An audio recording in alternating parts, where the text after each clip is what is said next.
Have you ever heard of a land populated by freedom-loving nomads, where the East literally meets the West? The land where Asians speak fluent Russian. Доброе утро. Welcome to Kazakhstan.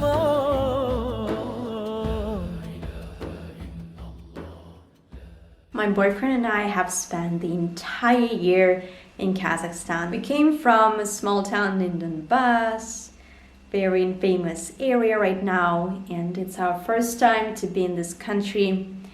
Honestly, to me personally, I never thought I would like the city life. I've always been a countryside girl, and I didn't enjoy being in the city.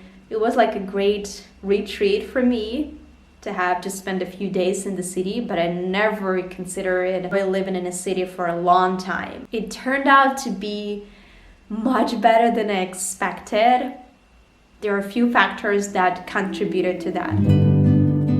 The first and most obvious factor is that it's a safe place, and I think any other place would be great as well, just to the fact that you don't hear bombs dropped in the distance. You don't see military air force flying in the air. When we came here for the first month or so, I felt like such an incredible gratitude for the life we get to live here. I can't really explain it well. It's only by living both scenarios that you truly understand the meaning of peaceful life. The second factor that is really important is the location where we live. We've been looking for an apartment for just 2 days. First of all, it's so easy to find an apartment here. It's easy to do banking. The transportation is cheap and accessible. Everything is pretty much the same as it was in Ukraine. We didn't even have to get used to that. It's the same thing. But the location, again, so we come from a countryside, and it was important to me to have some piece of nature here, and it wasn't really on my mind at that time when we came here, but by the end of our stay in Kazakhstan, I now see why I feel so happy here, and now I see why I don't feel homesick. I was waiting for that feeling to kick in, but it didn't happen. So we live in a very quiet area. There is a big road nearby, but after the road, there is a private sector, and then there's a river. It's so peaceful and beautiful. When you walk the streets here, it's super quiet. You hear birds chirping.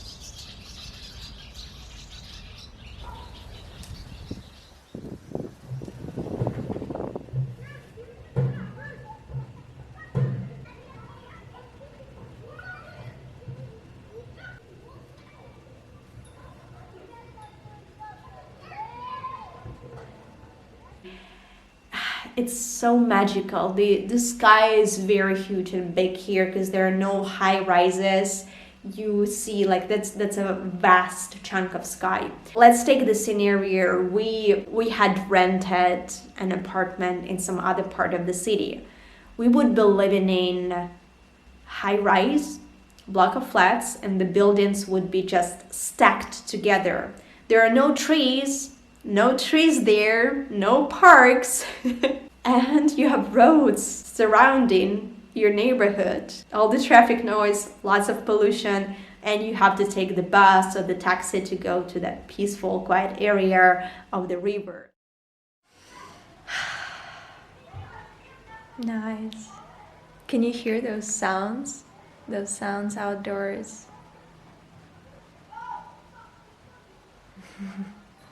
Kids are playing around. It's so warm and incredibly beautiful. It is the first day when there are clouds. There are white, puffy clouds all over the sky, and they don't go away, or they don't create, overcast sky, which is extremely not typical here. This spring is very diverse. We have experienced dust hurricanes, rainy weather finally, and it was cold.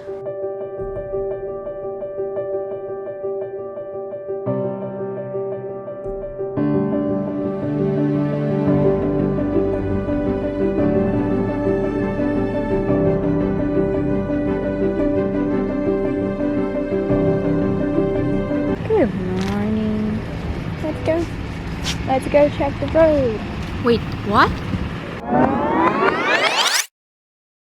When cars were riding back and forth here on this road, it was just constant noise. Thank you, construction workers, for making it happen. For a few next months, we have this beautiful quiet, and the air is better, of course.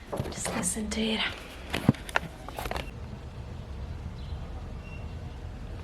So quiet.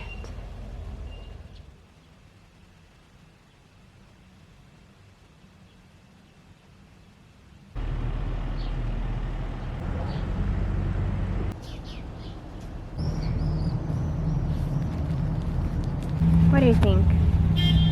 You're working pretty fast, right?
Another factor that contributed to the overall happiness and well-being for us here is that my boyfriend was offered a job here. He worked online for a very long time. He worked for himself. He never wanted to work for somebody, but he loves sports. He's into sports, and he's been playing table tennis for his entire life.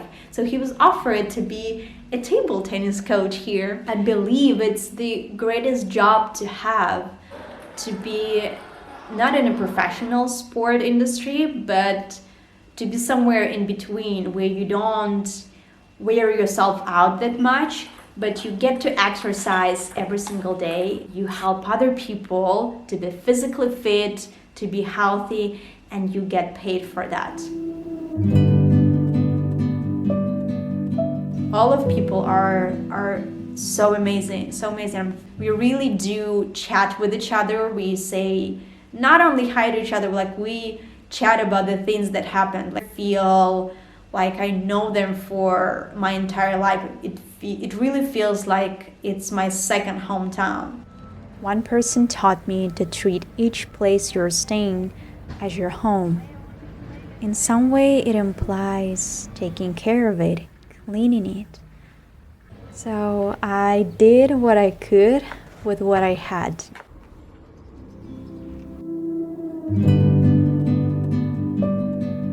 As long as I work online, I spend a lot of time at home, and it gets lonely very quickly. Even though I love household chores, I'm being fine by myself. I love spending time all by myself, but not being socially active really made me feel depressed and sad at times. So I found friends here and they're not humans, they're dogs. I've always loved dogs, and that's the best thing that could have happened to me. If someone told me that I would be running with 3 huge dogs every day to the river, I would not believe that. I would really doubt that, because I used to be cautious around dogs. I've never seen such dogs. They can go anywhere with you. They love your company. They love kids, and kids love them, and they're so safe to be around. And the final thing is that I finally joined the community I always wanted to be a part of.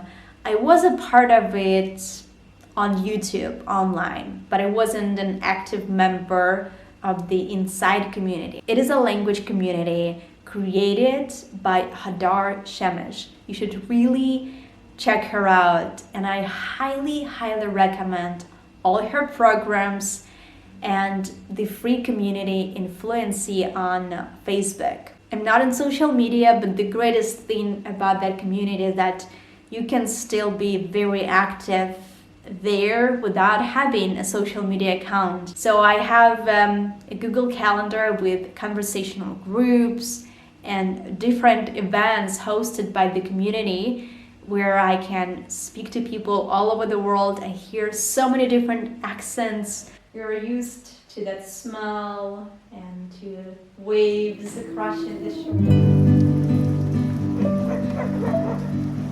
Aside from those awesome memories that we've accumulated over the time here, we've got a few that are not so pleasant. We've got a pigeon die in our arms. We tried to rescue him. We've got a dog disappear. We've got a cat die in our bathtub because it was hurt by the local dogs here. He died. And the last death was a death of a puppy. He was already brought to somebody else's home. I don't know what people had taken away the puppy, but they returned it. At night, the puppy was screaming very loud, yelling, and it was going in circles. The neighbors helped to take the puppy to the vet, and they got some medications for the puppy. It didn't get better, it got only worse, and unfortunately the puppy died. It's difficult to see animals die. It's difficult to see people die, but I haven't been faced with people's death for the entire year here. So to me, it felt like all people get to live, and I was like, it was all about animals here. So yeah.